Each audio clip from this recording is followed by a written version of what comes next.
आप सभी का स्वागत है एक बार फिर से अपने इस परिवार एक उड़ान में। आज हम विभिन्न अध्ययन को याद करेंगे क्योंकि इनसे रिलेटेड एक क्वेश्चन एटलीस्ट तो हमें हर एक एग्जाम में देखने को मिलेगा। तो जो पहला है वो क्या है हमारा एपीकल्चर। एपीकल्चर किसे कहते हैं? मधुमक्खी पालन को। इसको याद करने का तरीका है कि एपीकल्चर में क्या रहा? पी। पी का मतलब क्या है? पी क्या? पी शहद। पी शहद हमें कौन देती है? मधुमक्खियाँ देती हैं। तो एपीकल्चर का संबंध किससे हो गया? मधुमक्खी पालन से। आगे क्या है? सेरीकल्चर। सेरीकल्चर को हम लिखेंगे साड़ी।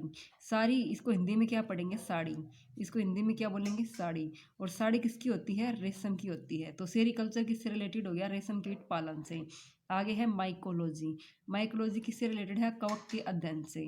तो माइकोलॉजी कवक के अध्ययन से। इसको याद करने का तरीका है कि अब कोविड-19 के टाइम पे कभी भारत में ब्लैक फंगस आ जा रहा है, कभी येलो फंगस आ जा रहा है, कभी वाइट फंगस आ जा रहा है। तो क्या आ रहे हैं? अलग अलग कवक आ रहे हैं।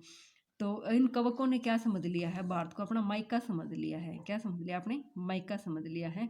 ठीक है। तो इसकी याद करने का तरीका है कि माइकोलॉजी का अध्ययन, माइकोलॉजी किसे कहते हैं? कवक के अध्ययन को कहते हैं। आगे है फाइकोलॉजी। फाइकोलॉजी किसके अध्ययन को कहते हैं? शैवालों के अध्ययन को। अब कवक और शैवाल दोनों क्या बनाते हैं? सहजीवी संबंध बनाते हैं। तो कवक तो किस में आ गया? माइको में आ गया। और शैवाल किस में आ जाएगा? फाइको में आ जाएगा। ठीक है। और ऑर्निथोलॉजी होता है पक्षियों का अध्ययन। इससे आगे है एंटेमोलॉजी। एंटेमोलॉजी कहते हैं कीट अध्ययन को। इसको याद करने का तरीका यहाँ पे क्या है? एंट है। और एंट मीन्स क्या होता है? चींटी होता है। और चींटी भी क्या है? एक टाइप की कीट है। तो एंटेमोलॉजी किसे कहते हैं? कीट अध्ययन को कहते हैं। इससे आगे है हॉर्टिकल्चर। हॉर्टिकल्चर का मतलब है बागवानी। इससे आगे है विटिकल्चर। विटिकल्चर किसे कहते हैं? अंगूर की खेती को कहते हैं विटिकल्चर। आगे है वर्मिकल्चर। वर्मिकल्चर कहते हैं केचुआ पालन को।